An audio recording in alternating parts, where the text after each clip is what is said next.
Judicial Lara Bonilla, pues ya que está el recording, la grabación de la sesión, esas diapositivas fueron basadas en las diapositivas de la Escuela Judicial Rodrigo Lara Bonilla, autorizadas por el director de la Comisión Colombiana de Juristas, el doctor David Armando Rodríguez, quien les extiende un saludo y les desea lo mejor para esa contienda electoral, reconociendo pues que esos materiales fueron hechos precisamente para compartirlos frente a la ciudadanía de forma pública.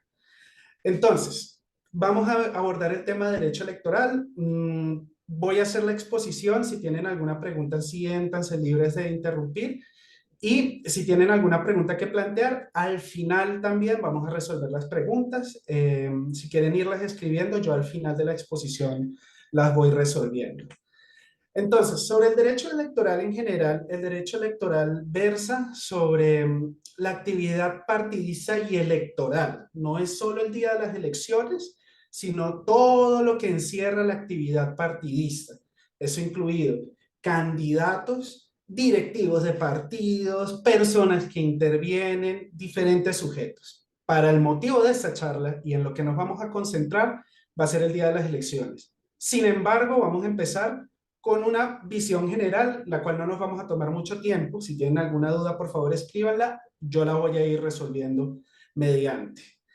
Lo primero que revisa el derecho electoral en términos muy generales, son las actividades partidistas. Esas actividades partidistas se refiere a todo lo que está consagrado en los estatutos de nuestros partidos y movimientos, que deben ser no solo seguidos por el partido, sino que además son revisados por las autoridades públicas.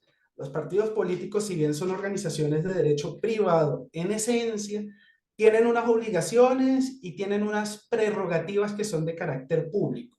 Es decir, si hay una decisión que sale de la posibilidad que los estatutos dan o una sanción al interior de los estatutos del mismo partido, la autoridad electoral correspondiente podrá eventualmente resolver en una segunda instancia si estuvo bien dada o no la medida de un partido. También evalúa las actividades de los candidatos, de los directivos, de las personas que participan, una diversidad inmensa de sujetos que participan en todo lo que tiene que ver con el ejercicio de la política en Colombia. El gran sustento de la actividad política para nosotros como personas yace en el artículo 40 de la Constitución Política. Básicamente nuestro derecho a elegir y ser elegidos. Sin embargo, en términos generales, todos tenemos derecho, todos y todas tenemos derecho a participar de la política como un derecho fundamental de nuestra Constitución Política. Cuando nosotros veamos, sintamos y creemos que se ha vulnerado nuestro derecho a la participación en la política de forma arbitraria, nosotros podemos acudir a todo el entramado del derecho electoral para buscar las formas, medios, vías y razones para nosotros poder defender ese derecho. Hoy nos vamos a centrar en la regulación de la actividad electoral, pues ahorita es, sobre todo dentro de ese proyecto, de ocupar la política nuestra mayor preocupación y en lo cual nosotros nos centramos. Y lo último es que reglamenta el régimen sancionatorio de la actividad electoral y partidista, que eso es algo en lo que no me detendré mucho. Lo que les puedo decir en líneas generales es que sí, existen unas normas que obligan a los partidos, candidatos y todos esos sujetos de los cuales ya les hablé a comportarse de ciertas maneras atenidas ya sea dentro de la ley o los estatutos del partido, inclusive resoluciones del CNE, registraduría y demás. ¿Cuáles son los actores del derecho electoral? Primero están los actores judiciales, que son Consejo de Estado, tribunales administrativos. Para estas elecciones tienen que tener muy claro que a ustedes los van a ir controlando judicialmente, son los tribunales administrativos en primera instancia. ¿Qué quiere decir en primera instancia? Cuando yo tengo un problema de nulidad electoral, por ejemplo, alguna actitud o conducta de alguno de los candidatos, puedo ser yo como candidato, mi candidato al cual yo asesoro o acompaño, o uno de los otros candidatos tiene una conducta que cabe dentro de las causales de nulidad electoral, vamos a acudir al tribunal administrativo en términos judiciales. Aquí hay un puntico que ponemos dentro de los delitos electorales, pues también los jueces penales tienen la capacidad de hacer control judicial a las conductas de partidos y sujetos que violen el Código Penal. Hay todo un capítulo de delitos electorales que no nos detendremos en eso, pero son competencia de los jueces penales. Aquí solo hay que tener algo muy claro. Quien inicia la acción penal es la Fiscalía General de la Nación. No nos vamos a detener en eso. Si tienen preguntas, podemos abordarlo rápidamente al final de la exposición. ¿En quiénes sí nos vamos a centrar hoy? Principalmente en las autoridades administrativas, que son básicamente Registraduría, CNE, pare de contar, no nos compliquemos. Ellos inician las investigaciones, pueden decretar la revocatoria de inscripción de candidatos. Eso ahorita todavía va a ser importante para nosotros siempre que estamos dentro de los tiempos para desarrollar esas reclamaciones e impugnaciones frente a Registraduría y CNE, ya sea por inhabilidades o por alguna formalidad que alguno de los candidatos no cumplió. Nosotros podemos acudir a esas instancias de forma administrativa.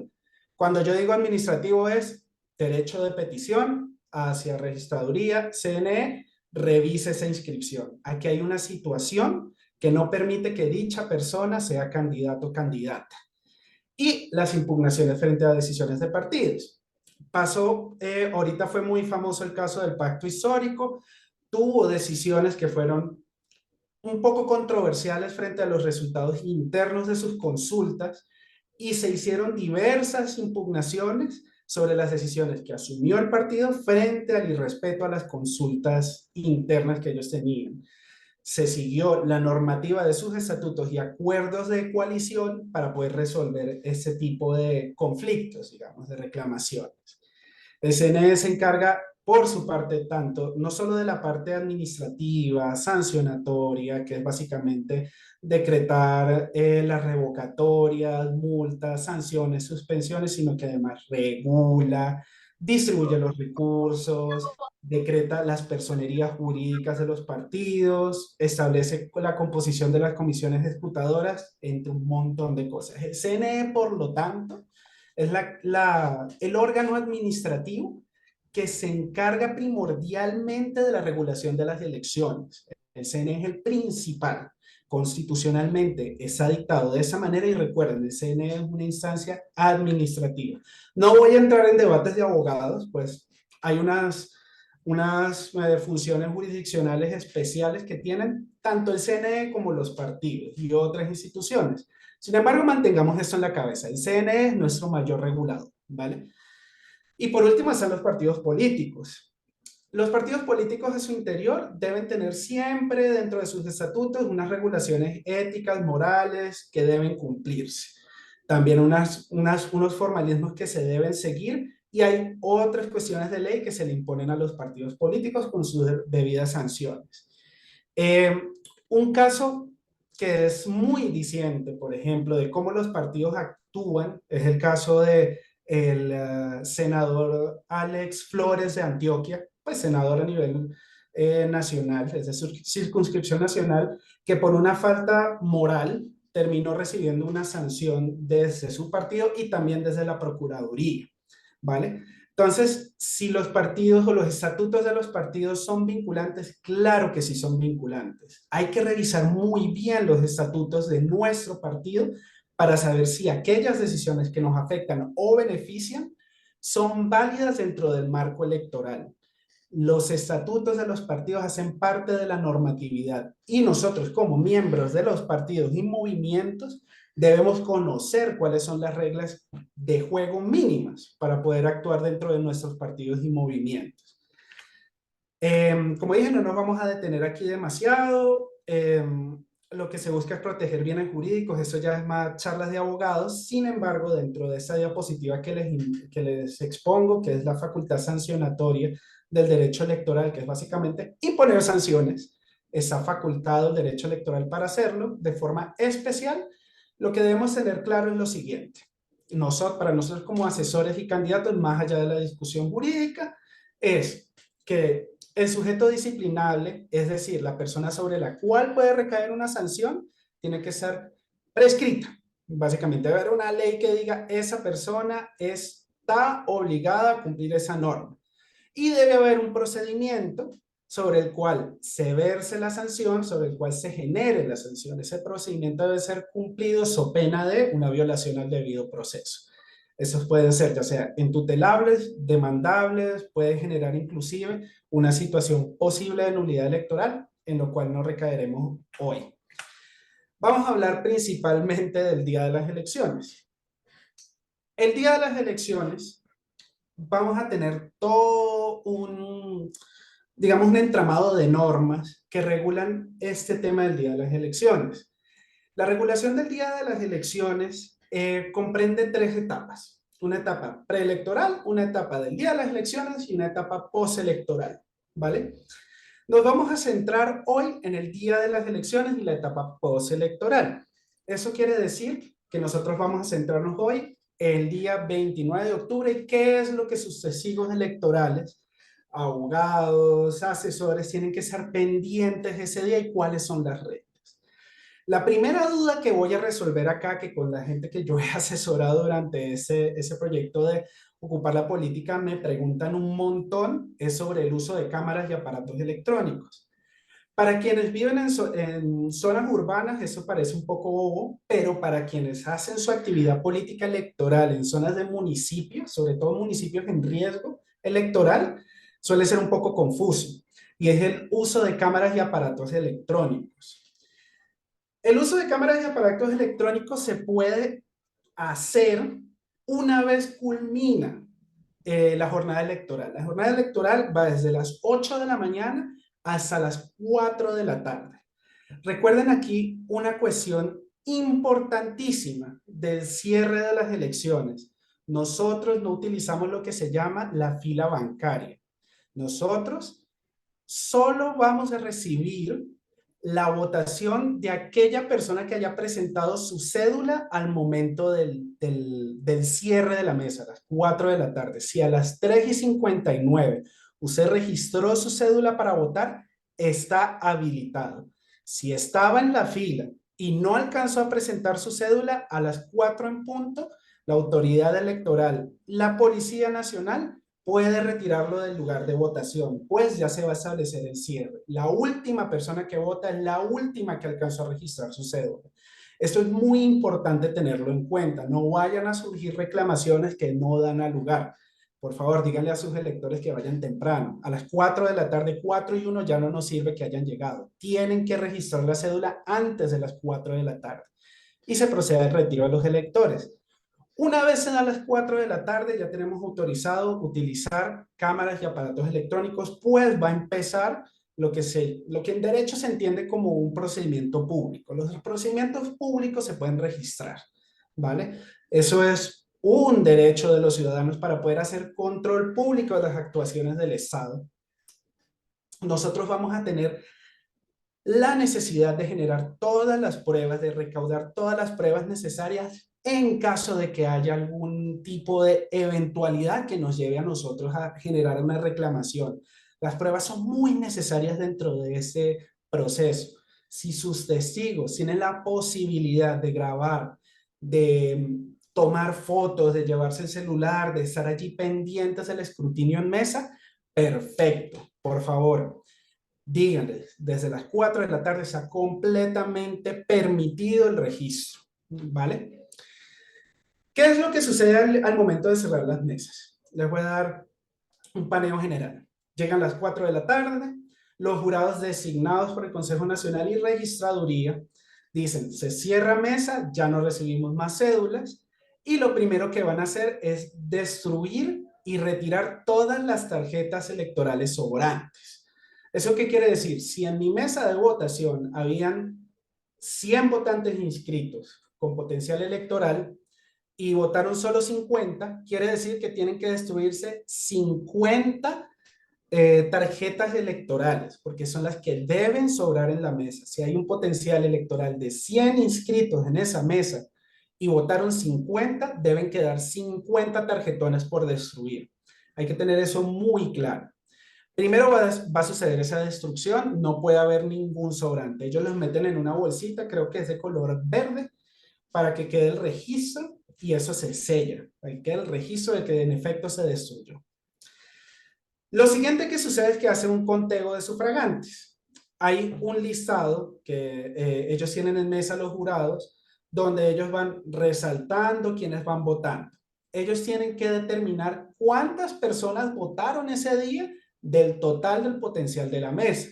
Si votaron 50, deben haber 50 personas registradas como que votaron. O sea, yo estoy seguro que ustedes ya han votado y si no lo han hecho, les explico. Usted llega a la mesa, presenta su cédula, buscan si usted se ha registrado en esa mesa y una vez lo localizan a usted, lo subrayan y le piden que firme. Una vez usted firma, se le entrega a usted el tarjetón electoral para que vaya a la urna, deposite su voto y básicamente ahí cerciora de que votó en últimas, que eso es pues la actividad principal del día de las elecciones y de todo, digamos, el tema electoral.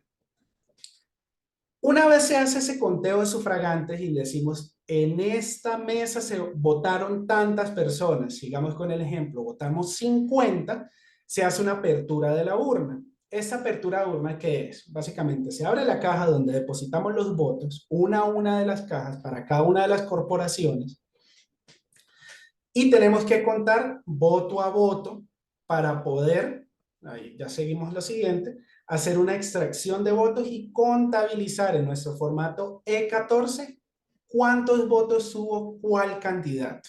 Aquí tienen que ser muy pilos los testigos electorales. Tienen que estar ahí pendientes de que en efecto lo que se votó es lo que se pone en el E14 y los formatos subsiguientes de los cuales ya vamos a hablar y para qué son. El formato B14 es uno muy especial, pues ese es el formato principal del escrutinio en mesa, allí, en caliente. Todavía no hemos llegado al escrutinio general, vamos al escrutinio en mesa, en caliente, con nuestro testigo asignado por el partido y la campaña. Ese formato es el que se va a pasar a la registraduría para que den un preconteo. Ese preconteo es la información general que se vota al público. Cuando han visto las elecciones, hay un conteo que se da básicamente ahí en caliente, que es boletín número 1, boletín número 2, boletín número 3. Esos boletines son información de preconteo. Ese preconteo no habla de las elecciones, es una información preliminar. El preconteo no es vinculante, ¿vale? Lo que diga el preconteo de mesa no es el resultado de la elección, sino una información preliminar sobre la cual la población va a tener una información inmediata, bueno, lo más inmediato posible, sobre qué pasó en las elecciones, sobre cuáles son los resultados. Porque aquí se pone en rojo extracción de votos y balanceo de mesa. Entonces, aquí se puede dar un escenario, que es el primer escenario que quiero que tomen en cuenta y escriban, y es el escenario de balanceo de mesas. ¿Cuándo sucede un balanceo de mesas? Básicamente, nosotros tenemos en nuestra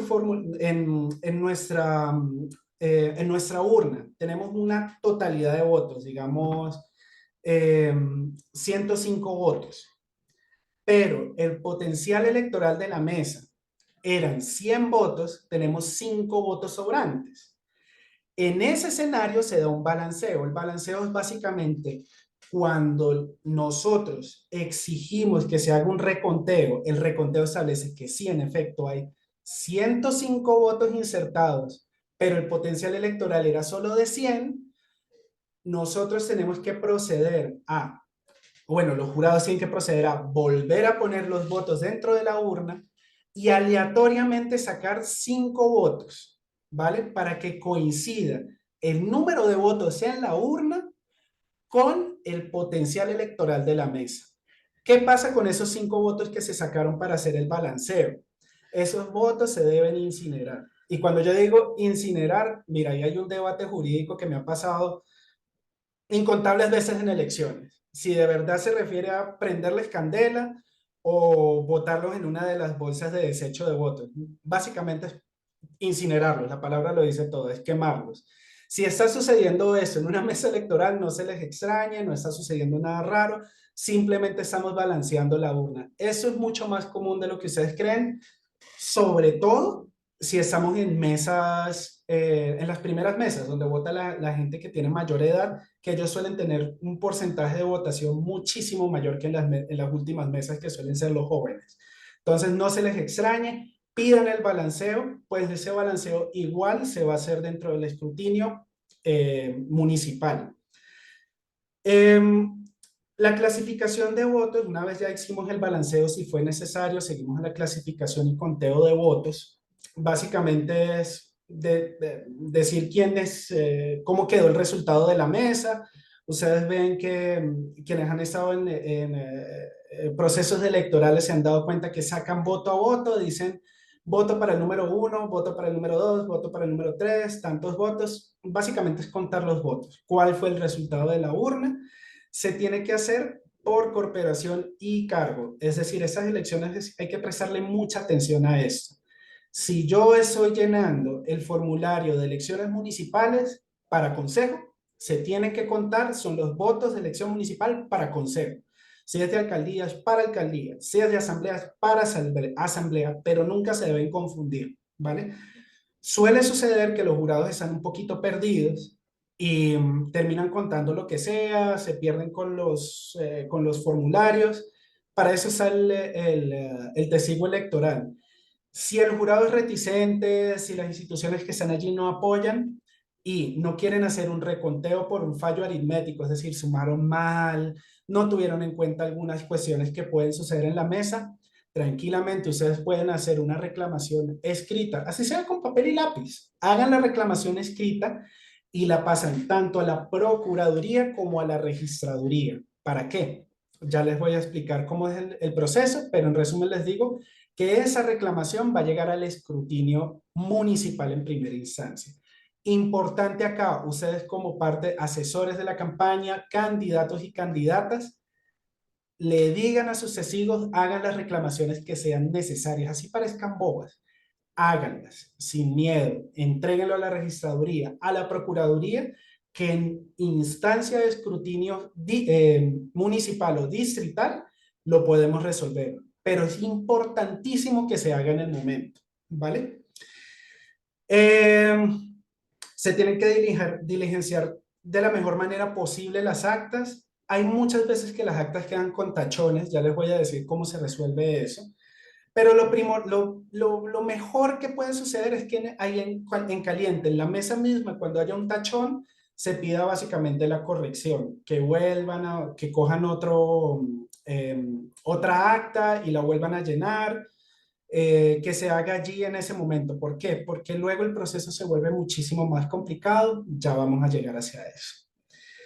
Por último, muy importante, el empaque y entrega de los pliegos electorales. Aquí ya vamos a hablar del tema de los claveros.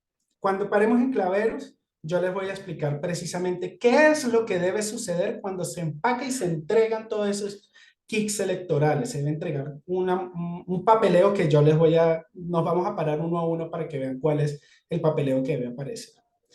Por último, la pregunta, ¿cuánto dura un escrutinio de mesa? Legalmente, el escrutinio debe durar desde las 4 p.m. hasta las 11 p.m. ¿Cuándo deben llegar los claveros? A las 3 de la tarde o antes de las 4. Deben estar allí desde las 3 de la tarde para que a las 11 de la noche ellos hagan su acta y puedan llevar al centro de escrutinio municipal distrital todo el material electoral que va a ser sometido a escrutinio, ¿vale? 11 de la noche es el límite. 11 de la noche, manténganlo aquí en la cabeza, a las 11 de la noche se debe acabar ese escrutinio en mesa, si se tardaron más, ya no vale ese escrutinio. 11 en punto, tiene que firmarse el acta. Seguimos acá. Reclamaciones en mesa. Bueno, ¿cuáles son las reclamaciones que se pueden hacer en mesa? Se las voy a resumir muy fácilmente. Cuando se exceda el número de votantes posibles en una mesa, lo que ya hablamos, pueden votar 105 personas, pero por esa corporación votaron 105. ¿Qué se hace? Una reclamación pidiendo ¿qué? Un balanceo, ¿vale? Ese se debe hacer aleatoriamente. cuando hay error aritmético al computar votos. Básicamente contaron mal los votos, la suma no da. ¿Qué es lo que puede pedir un testigo electoral? Que se haga un reconteo. Ese es el objeto de la reclamación, que haga un reconteo en la mesa. El error anotar nombres y apellidos o más candidatos, ese ya no sucede, pues todas esas actas ya vienen con los nombres y apellidos formateados. Eso se pone pues porque está en la ley, pero eso corresponde a una forma de elección anterior. Ese código es del 86 y en esa época se votaba poniendo el nombre y apellido del candidato. Ya eso no sucede, entonces esa causa no le vamos a prestar mucha atención. Y aquí vienen una situación muy importante que puede afectar la validez del registro de los votos, que es básicamente quiénes deben firmar las actas que se van a pasar a la comisión municipal. Deben ser dos integrantes de la mesa, dos jurados integrantes de la mesa que firman. No puede ser uno, tienen que ser dos.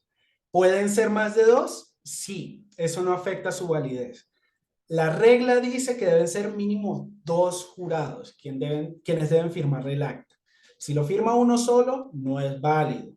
Si lo firman dos, es válido. Si lo firman tres y más, completamente válido. Entonces, métanselo en la cabeza.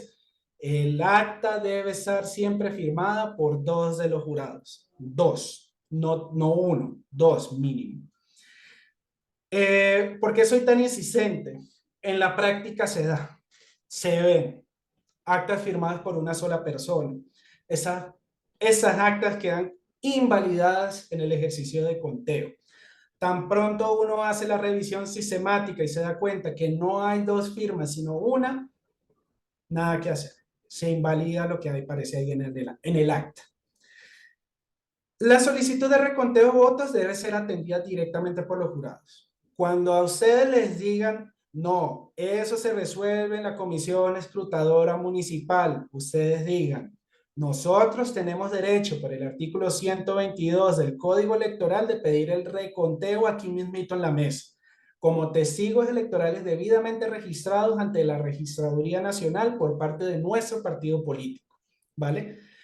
¿En cuáles causales? En las que ya les dije, ¿vale? Cuando hay un error aritmético, cuando hay una tachadura, cuando se pide el balanceo de votos, que eso es un tipo de reclamación especial. Ahí no se pide precisamente el reconteo, sino que se pide es que se eliminen los votos sobrantes, ¿vale? Esas son las cosas que pueden hacer nuestros jurados.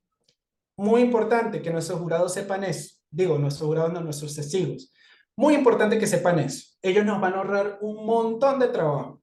Trabajo del cual ya vamos a hablar. Y en eso nos vamos a centrar ahorita. Básicamente vamos a hablar ahora del tema de los escrutinios. ¿Qué es lo que llega al escrutinio? Lo que llega al escrutinio son los resultados traídos por los claveros. Entonces vamos a pararnos a hablar de los claveros electorales. ¿Quiénes son los claveros? Se los voy a resumir muy fácilmente. Los claveros son aquellas personas designadas por la autoridad electoral para transportar el material electoral a las comisiones de escrutinio municipal.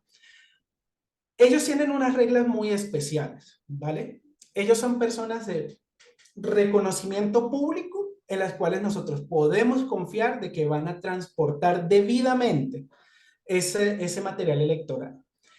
¿Qué es lo que ellos van a transportar, los claveros? Primero, los sobres con todos los votos de cada corporación. Cada corporación tiene un sobre, se le llama sobre, pero en realidad es una bolsa. En la práctica es una bolsa que tiene un sellado allí que la registraduría se encarga de generar previamente. Ellos les indican a los jurados cómo hacerlo. Un formulario E10, un formulario E11, que es básicamente registros de votantes, los ejemplares E14 de cada corporación. Cada clavero tiene un formulario E14 distinto, básicamente para generar contraste entre los resultados aritméticos de varios sobre la mesa.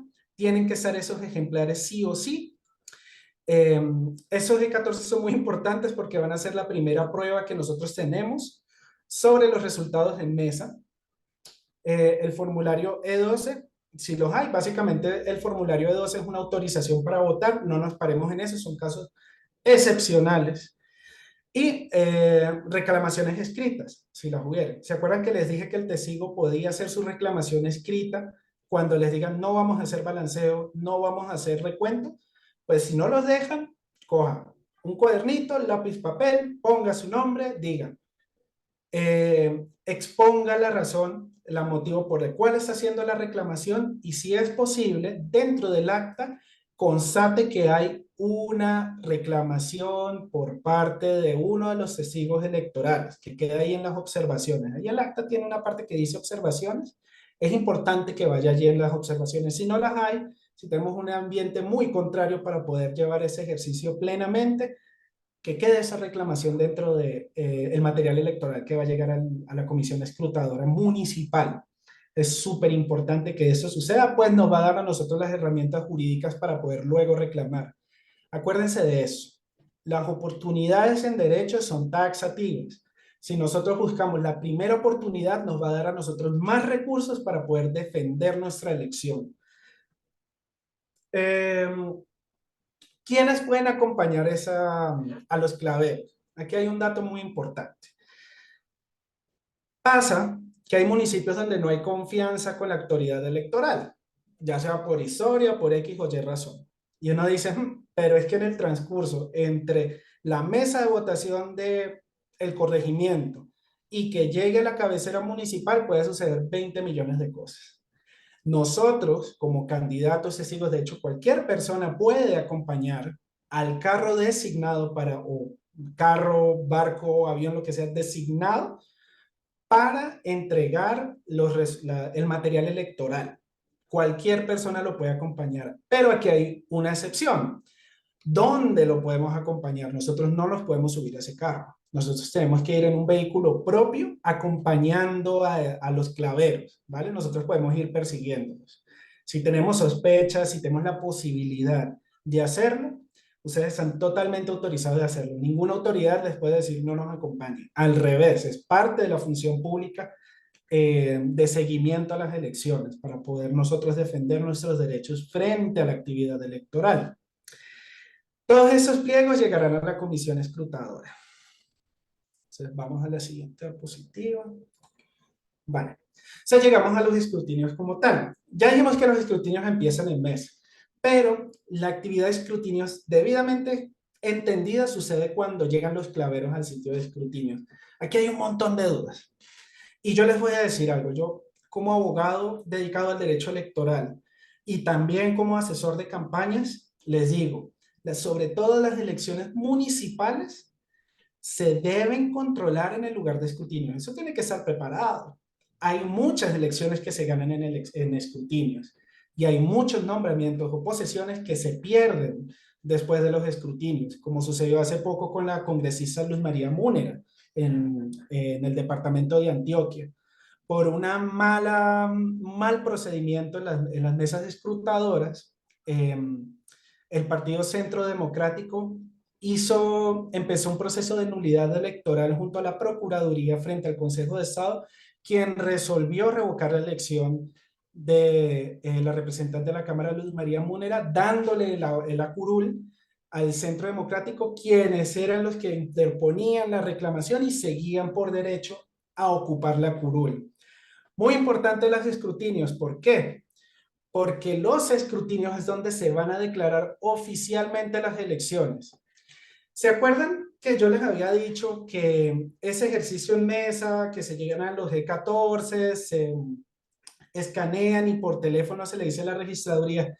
Sí, en la mesa 7 del centro de votación 15 del municipio de Apartado, salieron esos resultados. Eso es un preconteo. Nosotros no nos fijamos en derecho en el preconteo, ¿vale?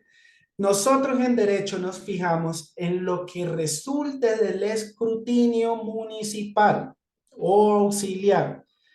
Allí es donde se da el resultado electoral, ¿vale? Recuerden eso. El preconteo no habla de la realidad electoral. Lo que sí habla de la realidad electoral es el escrutinio. Por lo tanto, si ustedes ven que la elección está muy apretada, pero el preconteo dice que ustedes ya perdieron por un margen, digamos, de 20 votos, 10 votos, 5 votos, puede suceder, no me bajen los brazos, se me van a ir al lugar de escrutinio designado en el municipio, se me van a parar allá con todas las personas que puedan y van a empezar a buscar los reconteos para buscarme esos votos, ¿vale? ¿Cuándo se pierde la elección realmente? Cuando ya la designación oficial, después de haber hecho todo el trabajo, culmina. En municipios grandes o ciudades grandes como Bogotá o Cali, que tienen una situación especial, ese trabajo puede tomarnos más de 2 semanas, tranquilamente, ¿vale? Entonces, las elecciones terminan cuando acaba el escrutinio y se firma el acta general. Entonces, ¿cuándo inician los escrutinios? A las 12 de la noche. Eh, Perdón, sí, básicamente inician a las 4 de la tarde en la mesa.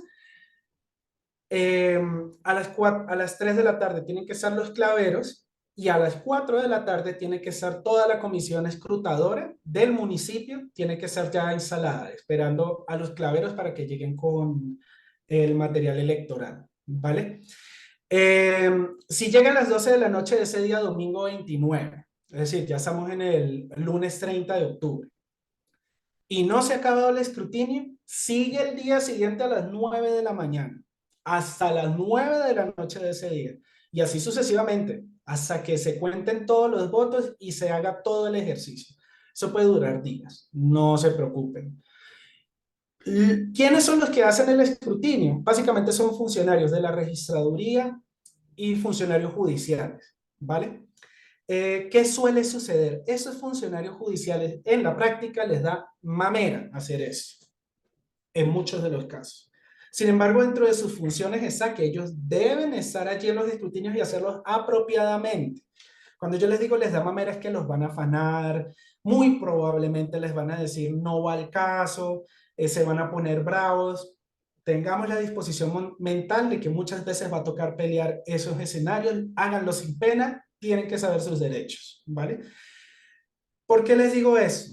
Porque ellos muchas veces utilizan de excusa que deben atender a sus compromisos judiciales. Miren, eso es mentira. ¿Por qué? Porque los términos de sus compromisos en sus despachos judiciales quedan automáticamente suspendidos si son asignados a ser parte de las mesas escrutadoras. Ellos no pueden utilizar como excusa que deben continuar con sus actividades judiciales. Y créanme que pasan más de lo que ustedes creen. Entonces, no lo pueden utilizar como excusa. Términos de todos sus procesos se encuentran en efecto, se encuentran suspendidos los términos, señor juez, señor juez, señor integrante de la comisión. Usted puede continuar sin ningún problema hasta que acabemos debidamente el procedimiento. ¿La jornada de escrutinio dura de lunes a domingo? Sí. Mejor dicho, domingo a domingo, hasta que acabemos. Eso es una prioridad de las funciones públicas de esos jueces, de esos integrantes de la mesa escrutadora. Recuerden, el día de las elecciones hasta las 12 de la noche se retoma a las 9 de la mañana y de ahí en lo sucesivo, 9 a 9, 9 de la mañana, 9 de la noche, hasta que acabemos. Si nos toma más de una semana, no importa. Si nos toma 2 semanas, no importa, hasta que nosotros concluyamos el conteo de todos los votos. ¿Cuál es el procedimiento de la comisión? Vale. Yo sé que eso está aquí escrito, se lo voy a explicar muy fácilmente. Ya eso es la mera experiencia que yo sé que les vale mucho más a ustedes ahorita. Primero, llegamos allá a la comisión, se designa una hora para que nosotros entreguemos las credenciales. Ya les voy a decir quiénes entregan las credenciales. Entregar credenciales es básicamente decir quiénes pueden actuar en derecho allí. Sin embargo, recordar que estas son audiencias públicas, cualquier persona puede entrar a ver, pero solo unas personas designadas pueden hacer las reclamaciones como tal. Ya les voy a decir quiénes son esas personas. Lo segundo que hacen las personas, los miembros de la comisión escrutadora es dictar las reglas sobre las cuales se va a generar el proceso de escrutinio. Muchas veces en los procesos de escrutinio ellos se disponen unas reglas para ir lo más rápidamente posible, lo más eficientemente posible, sobre todo en estas elecciones, que toca contar un montón de mesas. Yo lo que les recomiendo es, hagan parte de la discusión sobre las reglas, las reglas no están, digamos, si hay unas metodologías que se les piden, que es básicamente que cuenten los votos debidamente, que hagan la lectura de las actas, que las publiquen, que todo el mundo las puedan ver. Sin embargo, se van a dar cuenta que ellos con el tiempo se van a ir cansando y van a ir diciendo, no, candidato uno 15 votos, candidato 2 20 votos. Van a dejar de ser tan detallistas con el tema de la evaluación de resultados. ¿Qué es lo que yo les recomiendo? No se cansen ustedes ni los cansen a ellos, ¿vale? Lleguen a unas reglas claras, que queden claras para toda la comisión, que les permitan a todos ustedes poder hacer de ese ejercicio un ejercicio donde ustedes puedan defender sus derechos, pero también, sobre todo si ganan, que pueda ser celero, ¿vale? La celeridad es importante, esas elecciones tienen un montón de actas que revisar. Les recomiendo que centren su atención sobre todo en las mesas problemáticas, ¿vale? Allí es donde no utilicen toda su capacidad mental, física, emocional para todas las mesas, sino donde ustedes tengan detectado que van a prestar mayor atención. Créanme que uno, el factor humano, a veces falla en este tema de escrutinios, pues son procesos que pueden ser larguísimos. El artículo 163 establece estas reglas mínimas, que es la lectura del registro de los documentos introducidos en el acta triclave. Aquí es importante hablar algo del acta, eh, los claveros electorales. ¿Qué es el arca triclave? Mira, se los voy a explicar fuera del derecho. Eso es muy simple. Es un baúl, por lo general de color negro, que tiene 3 candados. Los claveros son las 3 personas que lleva cada uno una de las llaves de esa urna, de esa arca. ¿Por qué se llama triclave? Porque tiene 3 candados. Y para abrir la urna se necesitan los 3 claveros, ¿vale? Se debe dar en la lectura del registro, es decir, llega el clavero y dice, venga, aquí está el documento que certifica que nosotros trasladamos debidamente esa urna, esa caja con los 3 candados, ¿vale? La leen y dicen, listo, cumple con la legislación, sí, seguimos. Lo siguiente, se hace apertura pública. En el lugar donde ustedes van a estar viendo el escrutinio para cerciorarse de los votos, que todo eso corresponde a la realidad electoral, esa urna, esa arca, se tiene que abrir públicamente frente a ustedes. Ustedes tienen que ver que en efecto lo que hay adentro es lo que en efecto fue sellado, ¿vale? Todo debe corresponder. Se observará si las actas están firmadas por al menos 2 jurados, lo que ya me detuve anteriormente. En caso de tachaduras, se procederá con el recuento de votos. Vean, cuando hay una tachadura en un acta, lo que debe suceder es que los integrantes de la comisión, sin necesidad que se los pidan, empiecen el recuento de la mesa para cerciorarse que no hay ninguna duda sobre que la información que van a consignar corresponde a la realidad. ¿Cómo ustedes se van a cerciorar que hay una tachadura o no? Muy simple. Por lo general, en los lugares de escrutinio hay un video bin donde a ustedes les van a mostrar básicamente el resultado de las actas. Las actas son escaneadas y enviadas a un sistema de la registraduría y ese sistema es el que se verifica y se proyecta en un video bin. Cuando ustedes ven en la proyección del video bin que hay una tachadura y la comisión electoral decide continuar sin más, ¿ustedes qué deben hacer? Hacer una reclamación para que se haga un reconteo de votos. Estrategia legal. ¿Qué es lo que pasa en la realidad? Si mi candidato se ve beneficiado en esa acta, yo básicamente procedo a dejarlo en vicio, básicamente. Concentrémonos en nuestra propia votación, concentrémonos en nuestra propia actividad. No nos desgastemos con los demás candidatos, por favor, porque eso va a ser una tarea ardua. Ya si el otro candidato no hizo la reclamación, mira, parte de mi organización electoral de campaña me permitió a mí poder llegar a ese punto de poder hacer las reclamaciones. No se gasten, por favor. El cómputo se hará con base en las actas de los jurados de votación. Importante. Cuando se haga el cómputo de las votaciones, nosotros no vamos a abrir todas las mesas de votación. No, señor. Solo vamos a abrir las que podamos abrir. Ya les voy a indicar cuáles son las que se pueden abrir. ¿Vale? El cómputo, cuando se refiere al cómputo, se hará con base en las actas de los jurados. ¿Se acuerdan que les dije? Hay unas actas que se escanean, se envían a un sistema de la registraduría y se proyectan. Básicamente, lo que van a hacer es proyectarla.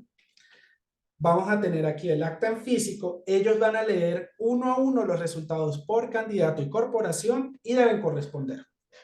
¿Vale? Deben corresponder con lo que hay en sistema. Si hay una discrepancia, se abre la urna, se hace un recuento de votos, se deja la constancia y seguimos. ¿Vale? Por eso es importante que nuestros testigos electorales ahí en la mesa estén muy pendientes de lo que pase, ¿vale? Porque eso nos va a ahorrar un montón de tiempo y además es nuestra primera línea de defensa para evitar que haya algún problema con las elecciones, con nuestra votación. Vale, entonces, cómo es que se hacen las circunscripciones de las comisiones electorales para escrutinio? Muy fácil, no me voy a detener aquí demasiado. Si hay un censo electoral inferior a 20.000 sufragantes, es decir, ahí no pueden votar menos de 20.000 personas, se hace una organización de municipio no zonificado. ¿Eso qué quiere decir? Una sola mesa de escrutinio para todo el municipio. Hay situaciones donde se pueden hacer unas subcomisiones, pero por lo general es una comisión por municipio, ¿vale? Esa es como la regla general. Vamos a evaluar todas las mesas de votación de la cabecera municipal, corregimientos e inspecciones de policías que hayan sido asignadas con mesa de votación. Esa va a ser la regla general para la mayoría de casos. ¿Dónde hay excepciones? Donde se ha zonificado. Básicamente municipios grandes, donde haya más de 20.000 votantes. Se va a zonificar dependiendo de los requerimientos que haya determinado registraduría y CNE, ¿vale? Entonces, por ejemplo, Bogotá. En Bogotá hay más de 100 zonas de escrutinio, ¿vale? Uno va a Corferias y eso está lleno de cubículos, porque hay más de 100. Hay que estar pendiente de las votaciones, digamos, en las mesas que nos corresponden. Cada zona se le asigna a una mesa, cada mesa de votación se asigna a una zona si es un municipio grande, ¿vale? Eh, y esa imagen es muy importante, como para que tengan una visión, digamos, para no hacer esto tanto charla de abogados, sino para que tengan una visión práctica de cómo es que van a hacer ustedes su estrategia de escrutinio. Ustedes tienen que tener una visión de la estructura, de la infraestructura de los escrutinios. Aquí tenemos una estructura municipal, que sería básicamente, probablemente el recinto de la registraduría. Tienen que haber unas sillas adecuadas para ustedes poder ver la transmisión desde el videobin de las actas que quedaron digitalizadas, que ustedes puedan ver en efecto que las arcas fueron abiertas debidamente, que ustedes puedan tener un espacio propicio para poder hacer las reclamaciones, que pueda caber la suficiente gente para todos los partidos y candidatos que estén cerciorándose del resultado electoral. Y eso se da sobre todo en un espacio así, sobre todo para las municipales, ¿vale? Cuando está dividido por eh, zonas o por subcomisiones, básicamente va a ser lo mismo, pero en diferentes cubículos, ¿vale? Cada una de las comisiones asignadas tiene que tener la infraestructura necesaria para poder nosotros hacer nuestras reclamaciones y seguimiento. Parece bobo, pero no lo es. Si a ustedes no les dan sillas para sentarse o una mesa donde ustedes puedan escribir o no hay un video BIM, ustedes cómo se van a cerciorar todos públicamente de lo que aparece allí es cierto. ¿Se puede iniciar una reclamación? Claro que sí, puede iniciar una reclamación. Principalmente van a tener allí a la Procuraduría General. Ustedes pueden también acudir al Tribunal Administrativo luego de la instancia de escrutinio y obviamente la respectiva reclamación frente a la comisión escrutadora, decirle, venga hermano, eso no está en condiciones propicias para poder llevar el ejercicio adecuadamente.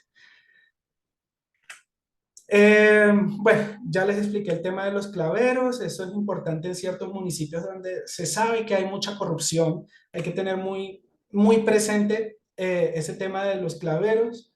¿Y quiénes son los claveros? Eso parece bobo, pero no lo es. Muchas de las cosas que voy a decir parecen bobas, pero uno se encuentra con situaciones de situaciones.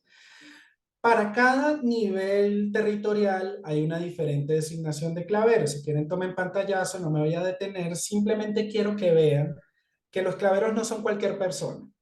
Solo en las zonas más pequeñas, que son las auxiliares o zonales, tiene que haber un delegado del alcalde, un juez designado por el Tribunal Superior del Distrito Judicial y un registrador auxiliar. Y así va subiendo el cargo de importancia hasta llegar al nivel de Consejo Nacional Electoral, que tiene que estar el presidente, vicepresidente del CNE y el registrador nacional de la nación.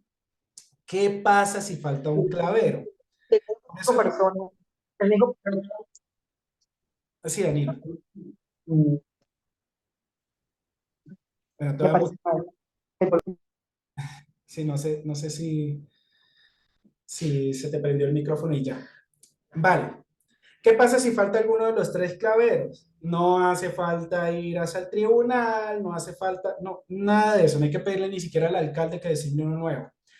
Entre los dos claveros que sí hayan asistido, designan a uno tercero que no pertenezca a un mismo partido político que alguno de los otros dos, si es que pertenecen, y que tenga una reconocida honorabilidad. Por lo general termina siendo un notario, termina siendo otro registrador auxiliar, entre otros, ¿vale? Pero tiene que ser una persona notable.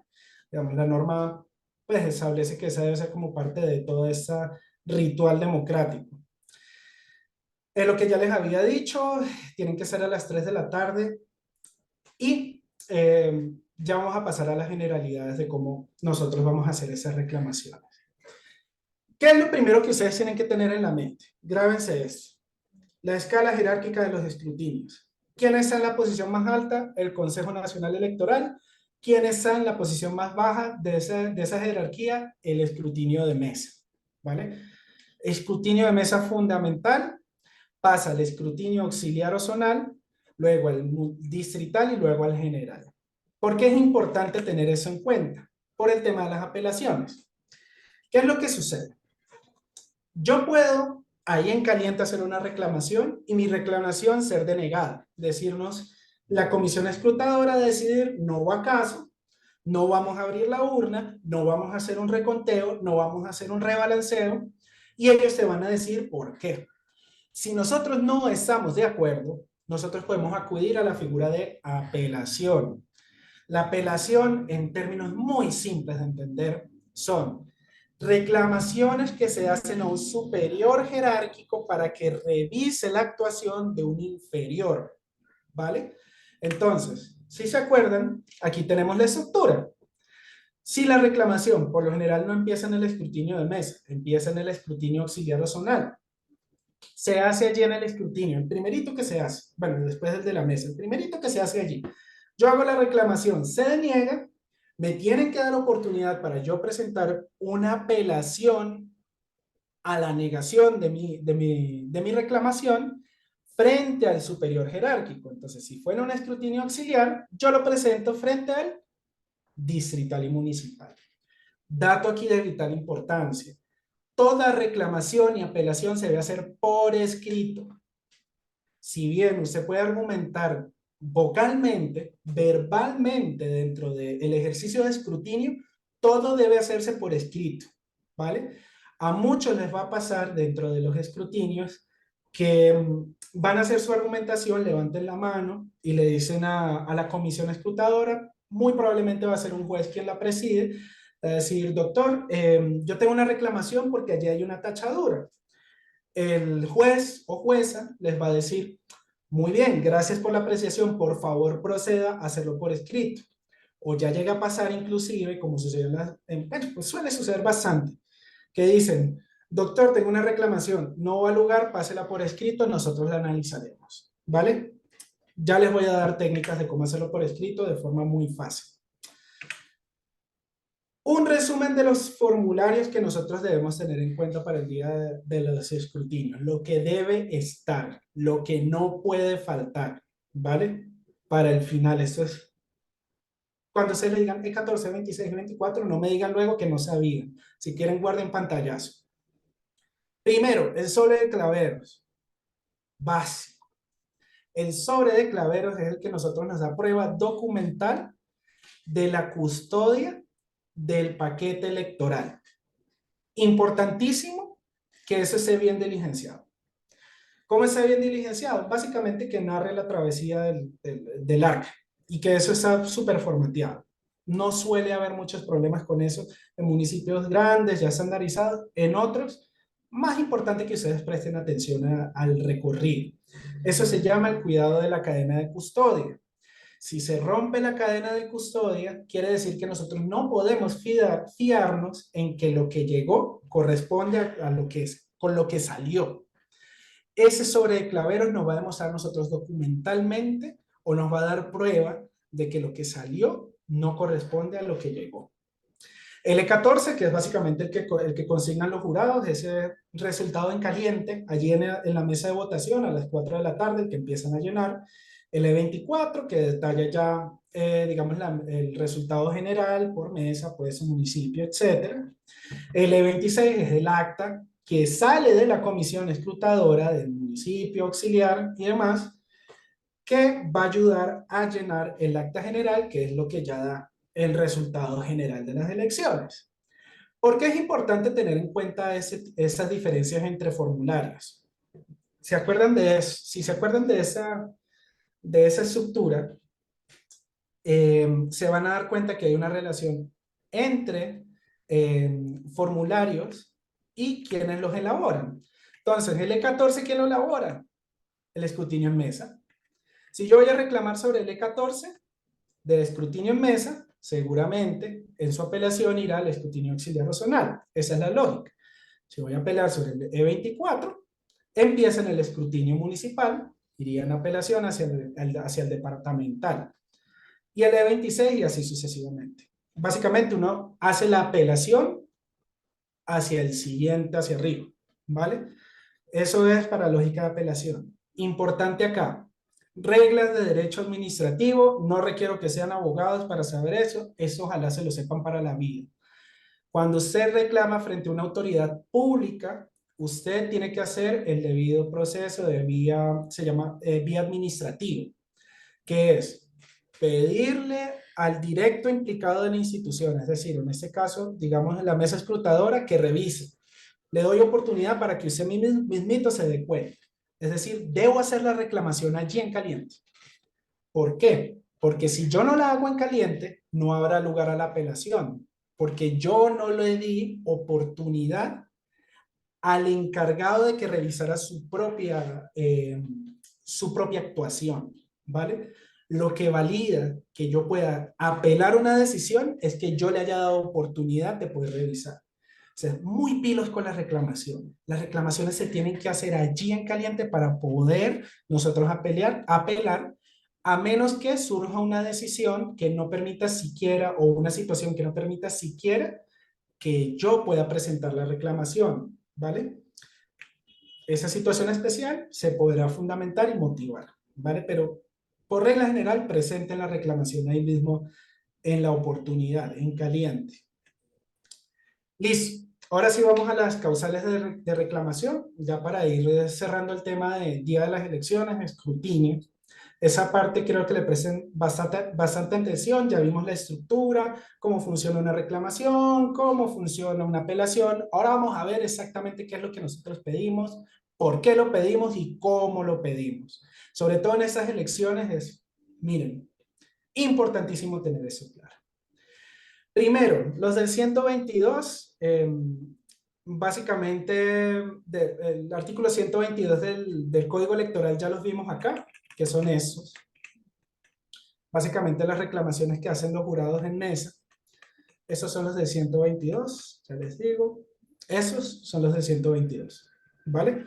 Esos son los que pueden hacer los jurados en mesa. Ahora, ¿cuáles son las que nosotros podemos hacer en el escrutinio municipal o auxiliar?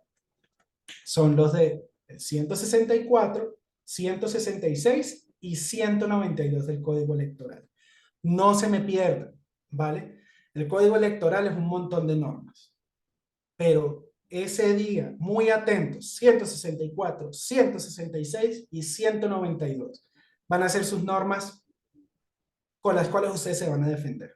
No se me pierdan allí. ¿Quiénes pueden presentar la reclamación el día del escrutinio municipal zonal auxiliar? Esas son las personas habilitadas. Por el artículo 192 y el artículo del Código Electoral y el 45 de la 1475. La ley 1475 del 2011, por cierto, que hago un paréntesis, es nuestra Biblia para las elecciones y actividad política. Por favor, si se van a meter a la política, léanse el 1475, tengan por lo menos claro los capítulos, la estructura, porque les va a hablar de un montón de temas que ustedes tienen que tener muy en cuenta para su actividad política partidista, si hacen parte de partidos, ¿vale? Ahí están las reglas, prohibiciones, financiación y demás. Todo lo que van a hablar con cuentas claras está allí en el 1475 sobre todo, ¿vale?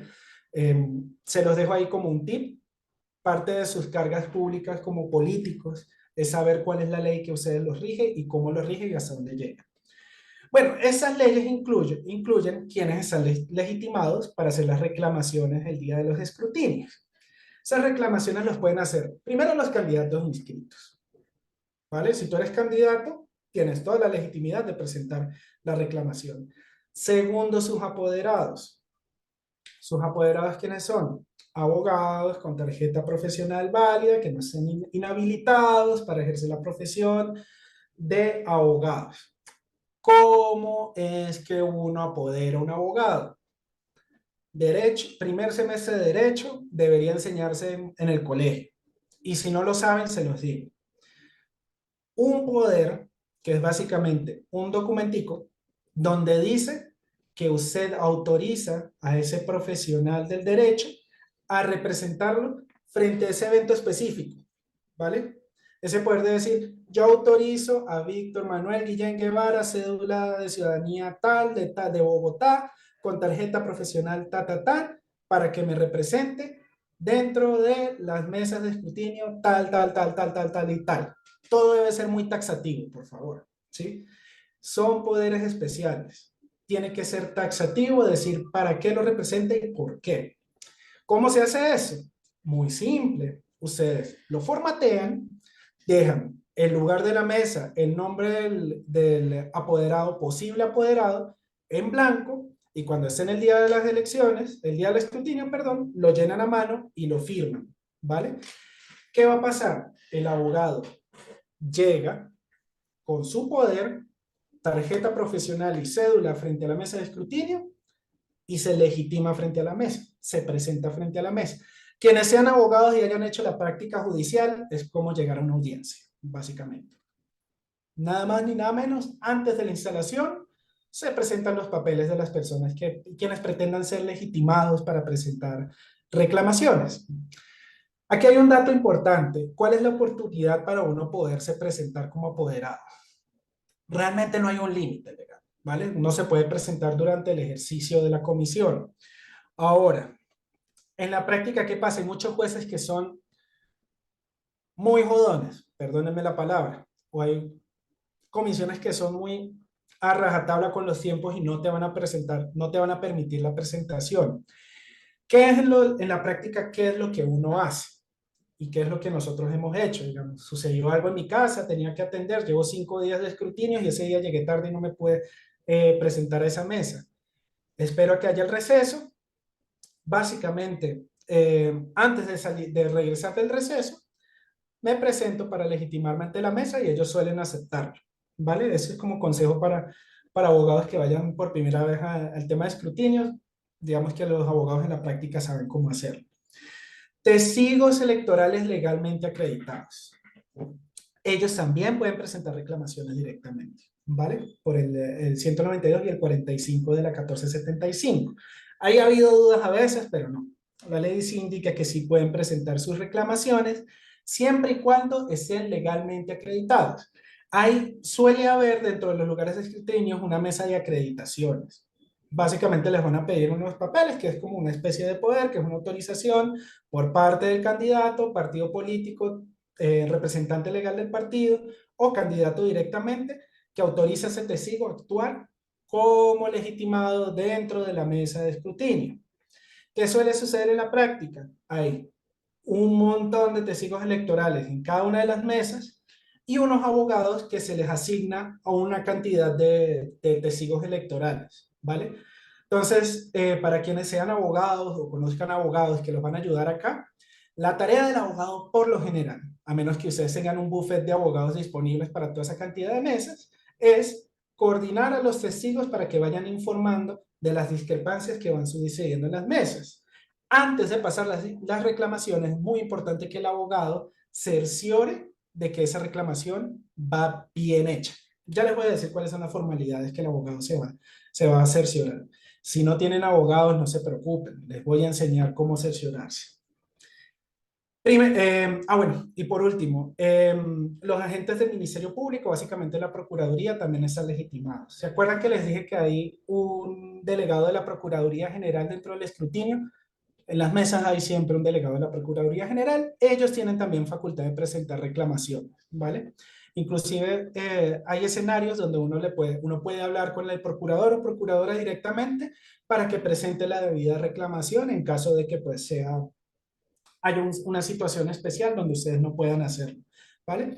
La Procuraduría está allí básicamente para defender pues, básicamente para hacer como parte oficiosa en términos de reclamación dentro de los escrutinios. Consideremos a la Procuraduría como parte de nuestros amigos. Si tienen testigos, si tienen abogados, les recomiendo no se hagan enemigos primero del juez, tampoco pero sobre todo menos del procurador o procuradora. Los procuradores en muchos eventos suelen ayudar, ¿vale? Formalidades que deben tener las reclamaciones. Eso guarden pantallazo si quieren y les voy a dar una técnica que nos funciona muchísimo cuando vamos a hacer el tema de escrutinio, para que se nos simplifique todo. Primero, debe tener la legitimación debida, básicamente yo haberme acreditado frente a la mesa de acreditaciones, demostrar que yo sí era uno de los sujetos que podía presentar reclamación. Segundo, tiene que estar por escrito, debe contener las circunstancias de modo, tiempo y lugar donde ocurrieron los hechos de objeto de reclamación. Básicamente decir, sucedió esto tal día en tal sitio. O sea, eso no tiene mayor complique. Tiene que tener la causal, de la cual ya vamos a hablar.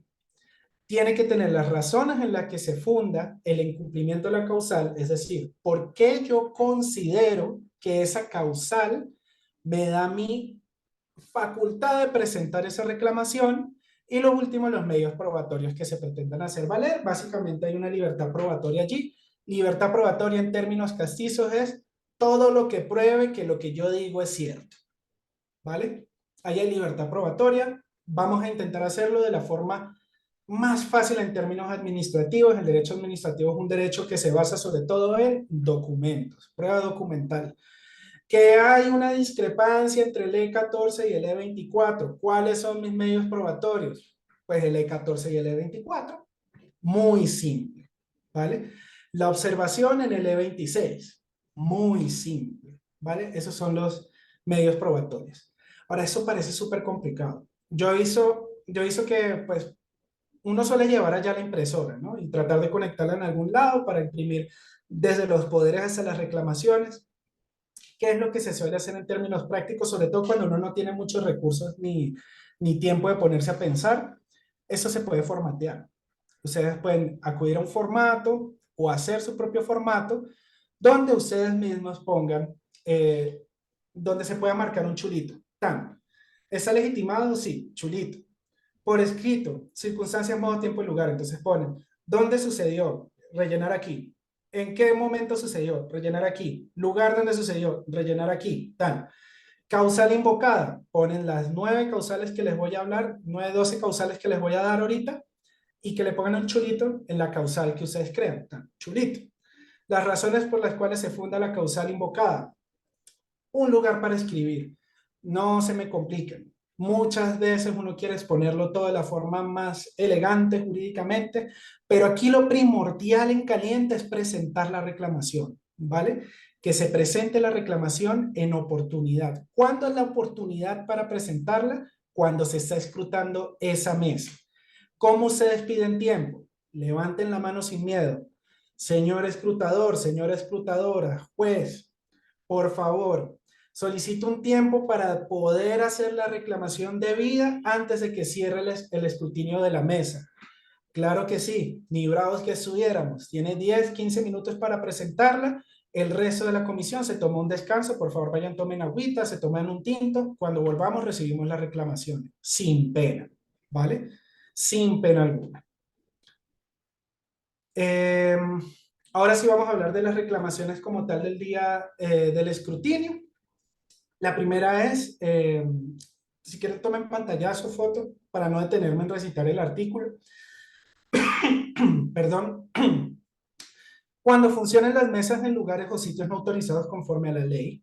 Eso es difícil que suceda porque las mesas suelen estar autorizadas y deben estar autorizadas 6 meses antes de las elecciones. De hecho, siempre hay un informe de la misión de observación electoral que habla de las mesas que fueron eliminadas y otras que fueron agregadas. Si la mesa 6 meses antes del 29 de octubre no fue autorizada por la registraduría y CNE, esa mesa no es válida, lamentablemente se puede hacer la reclamación. No suele suceder. Segunda causal, cuando la elección se en días distintos de los señalados de ley o de los señalados por autoridad con facultad legal para ese fin. Vale, este tampoco suele suceder porque por constitución esas elecciones se deben hacer el último domingo del mes de octubre.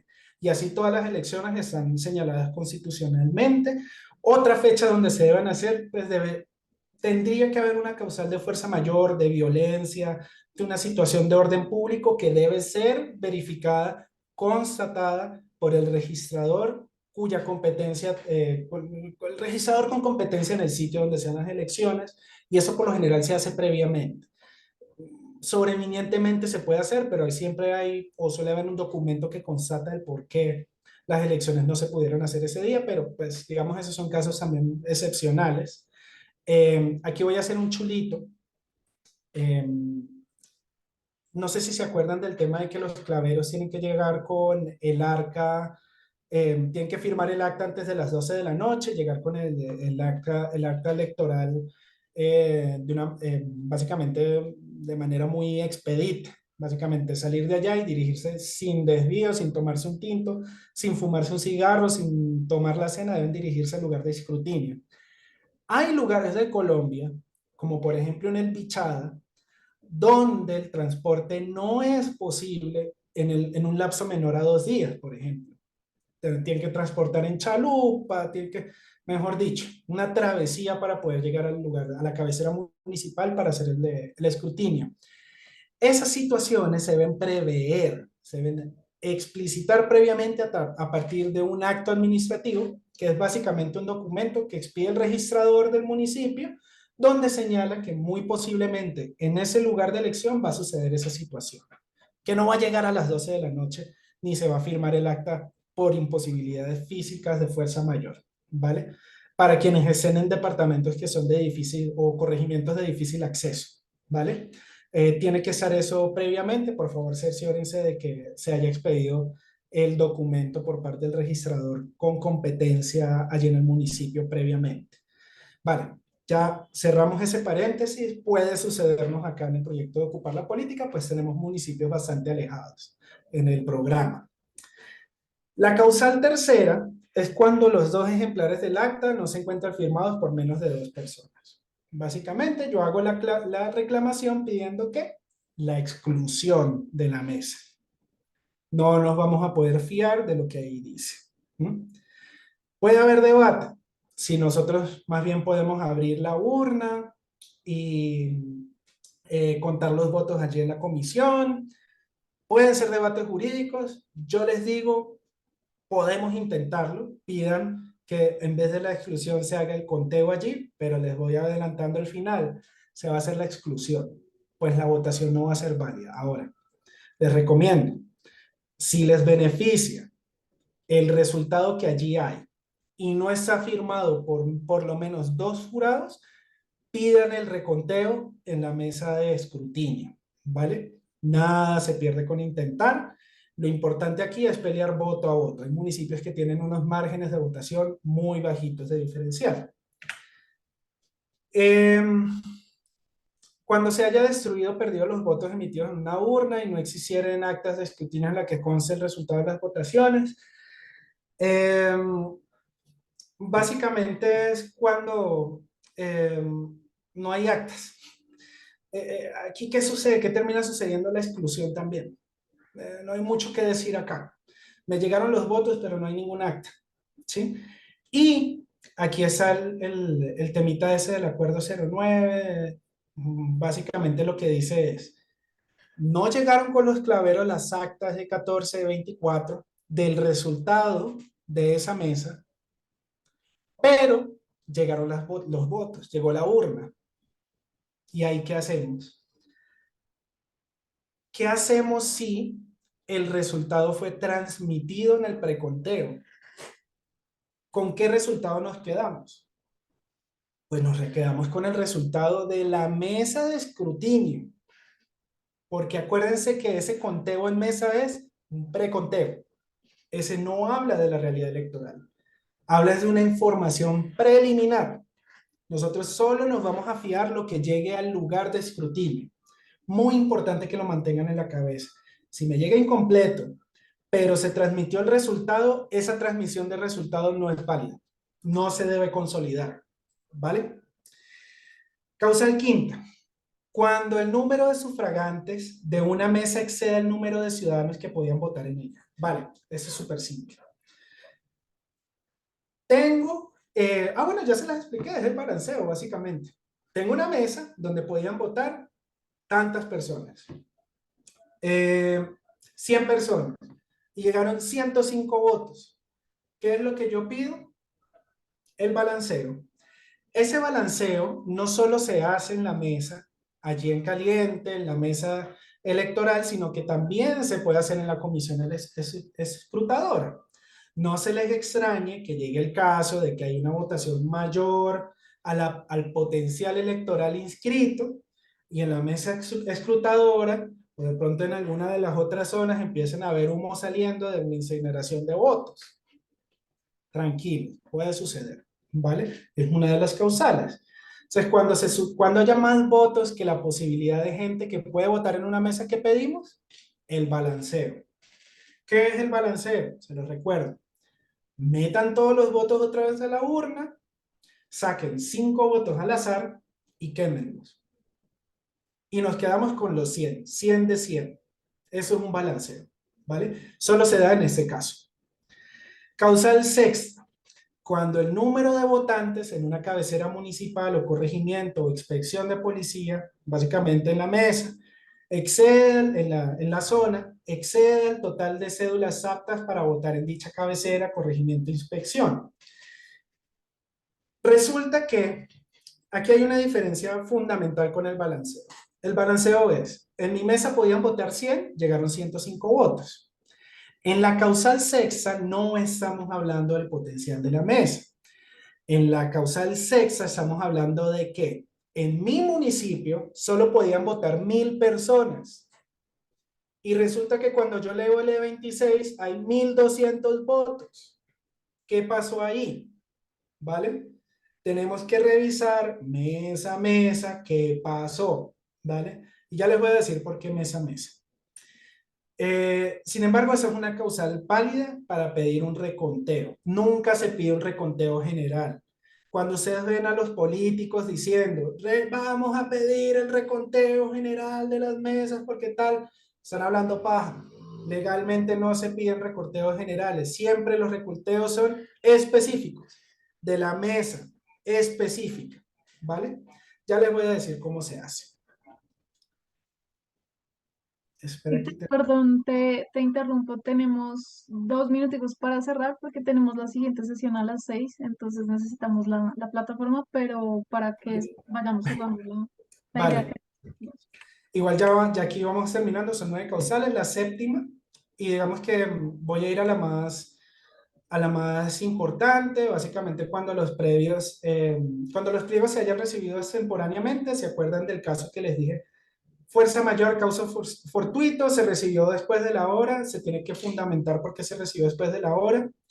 La octava, es cuando se firma en un lugar diferente al lugar donde se debe firmar el acta que instala la mesa de escrutinios. No suele suceder realmente. Eh, Son casos demasiado especiales, pero quiero sentarme en una de las causales. Vamos, ve, este causal de recuento de votos. No la tengo aparte, pero para que me da 5 minuticos y la termino, ¿vale? Y la causal novena, que es muy básica también, es cuando el candidato no haya básicamente aceptado la postulación. Eh, Uno puede pedir que se excluya la votación de ese candidato. Eso tampoco se suele dar. Ellos tienen su propio formato E5, donde ellos aceptan. Ustedes también lo firmaron. ¿Cómo se resuelven las reclamaciones? Se resuelven ahí en caliente. Básicamente les pueden dar una respuesta allí mismo en la mesa. Les pueden decir sí, les pueden decir que no. Y la apelación por escrito se resuelve ya con un término establecido. Dependiendo de la mesa, por lo general se tiene que presentar ese mismo día, ¿vale? No se confundan, ahí hay una confusión legal, pero presenten la apelación ese mismo día. Por regla general, 5 días para la resolución. Regla general. Eso también estamos en debate con eso. Recuento de votos. Básicamente los recuentos de votos los pueden hacer los jurados en la mesa, las comisiones y los delegados del Consejo Nacional Electoral por vía de apelación. Básicamente eso ya lo expliqué. Y aquí quiero que le prestemos atención. Los de NIM son súper buena onda, me van a regalar 5 minuticos porque esta es la que nosotros vamos a utilizar para abrir las urnas y hacer reconteo. Párenle bola, prestenle atención, esa es la que más se utiliza en ese tipo de elecciones y es. Cuando haya una diferencia entre resultados de elección, entre corporaciones, y se las voy a poner así muy simple para esas elecciones, entre resultados para consejo municipal y resultados para asamblea departamental que supere el 10%, es decir, ejemplo simple, mi candidato al consejo municipal recibió 100 votos y mi candidato a la asamblea departamental recibió 80 votos, la diferencia es del 20%, es decir, supera el 10%. Y ambos son del mismo partido político o movimiento, yo puedo pedir que se abra la urna y se haga un recuento, ¿vale? Esa es la que más se utiliza en estas elecciones. Estén atentos con eso, mucha aritmética allí, por favor. La diferencia entre municipio, entre consejo municipal y asamblea departamental puede ser la llave para abrir una urna que nosotros consideramos perdida. No se me compliquen. Si pueden utilizar esa causal, úsenla. No usen las otras, usen esta. Esta sucede un montón, ¿vale? Si tienen sospechas, utilicen esta.